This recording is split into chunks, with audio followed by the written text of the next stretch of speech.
Hello, I'm going to start by giving one bit of advice for photographing the deer rut, and that is get up and be in the area before dawn, because it was absolutely stunning.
Early mornings, best light, check.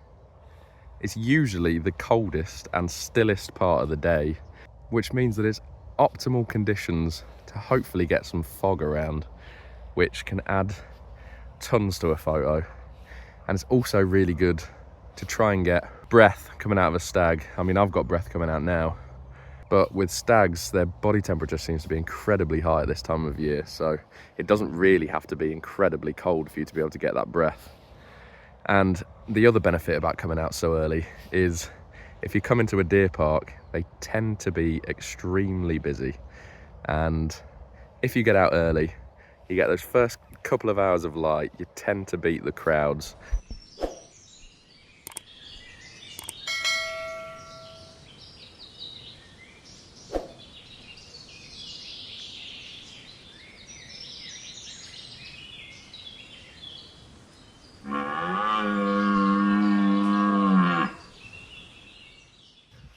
Just as an FYI, I'm currently vlogging on my new phone, the Google Pixel 8 Pro, and I'm putting it through its paces to see whether I can use it as my main vlogging camera. If it works out, I think I'll probably get a little wireless lavalier mic. I think that's what you call them. So then hopefully we can improve the sound as well. But yes, this is a bit of a tester, and with this extreme backlight, I'm testing it out pretty heavily. I've been running workshops here for the last couple of weeks, so I've just been itching to do a bit of my own photography. I've only got a few hours this morning. I mean, saying that, I've already been here for about an hour and 20, but the conditions were so good that I didn't really want to vlog. But I did get a bit of B-roll with this phone, so we'll also see how that turns out. It was very low light, so who knows. Anyway, you don't care about my phone.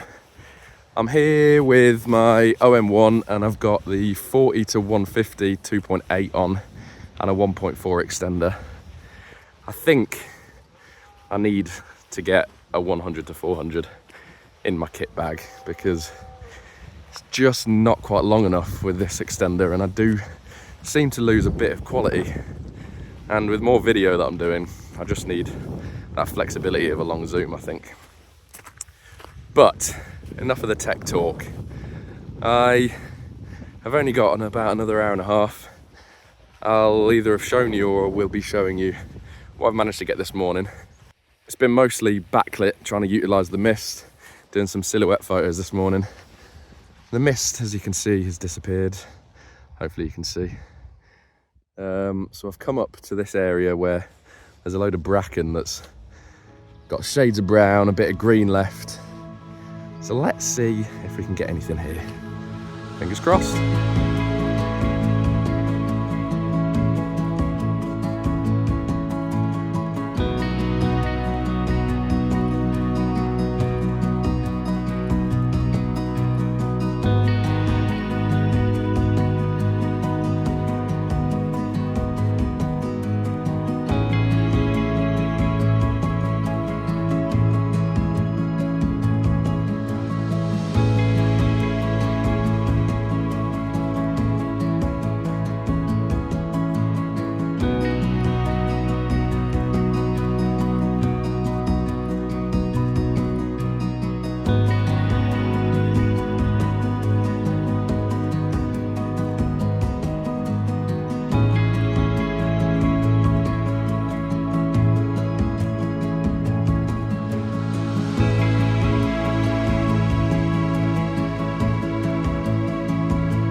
One of the most important things to be aware of in deer parks especially is you've got to be careful about your backgrounds. There's usually a lot of, I don't know if you can see behind me, I mean there's fencing around trees, there are man-made signposts, and one of the main things you've got to worry about here is trying not to get other photographers in the background. It can be a bit of an issue unless you want to go and Photoshop every single one of your photos. You basically just have to maneuver as much as possible to make sure that you get a desirable background without any crap in the background, really. It's kind of why I like hand holding in an area like this. To be honest, I like hand holding most of the time anyway, but you've got that maneuverability to quickly change position. You can move up, you can move down, left, right. Sometimes all you've got to do is move about a metre to the left or right and the background is completely different. So yeah, just be aware of the background.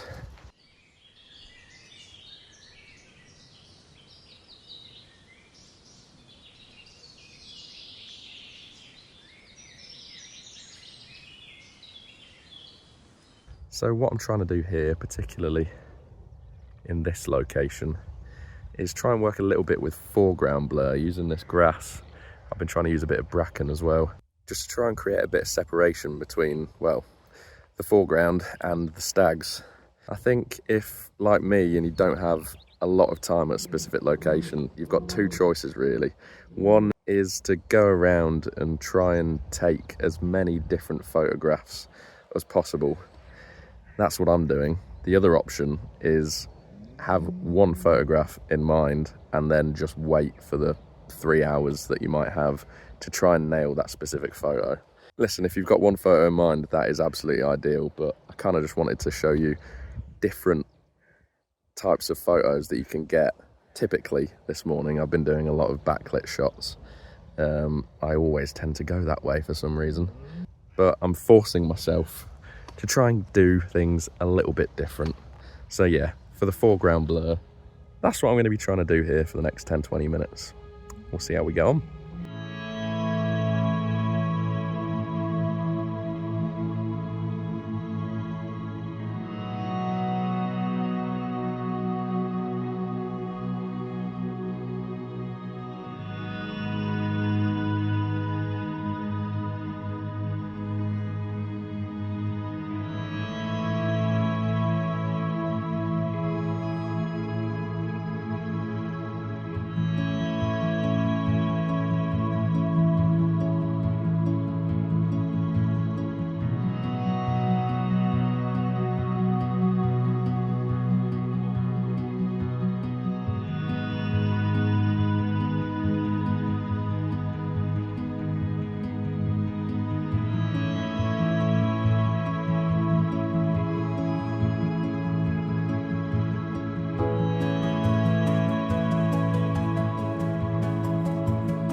Just want to interrupt this video to say thank you to today's sponsor, and that is my mum, because she knitted me this hat.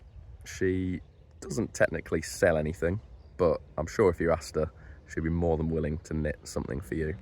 So yeah, cheers mum.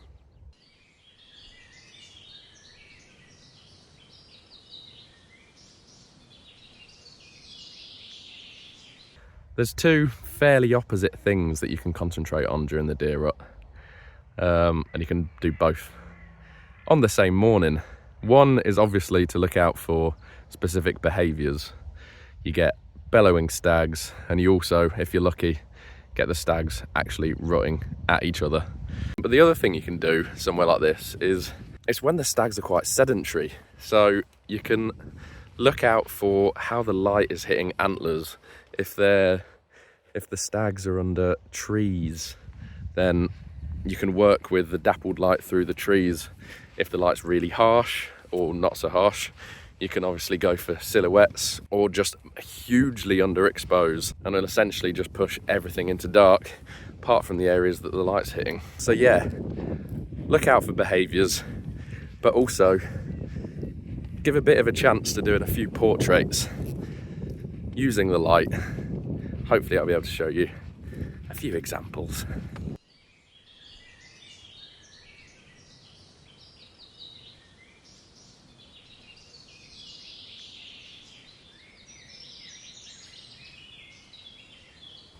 What an incredible bit of luck I've just had. I was about to do my closing piece to camera and head home, and then I heard the sound of antlers crashing together, and sure enough, 2 red deer were rutting. It is insane to see the amount of force that these red deer put in to their fight for dominance.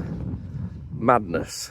I think I got most of it on video, so I'll stick that on at the end of this for you guys all to see. If you have enjoyed this video, then please consider a like, a comment, and a subscription to my channel if you haven't already. That would help me out immensely. For now, I'm going to say thank you very much for watching, and I'll catch you on the next one. Cheers!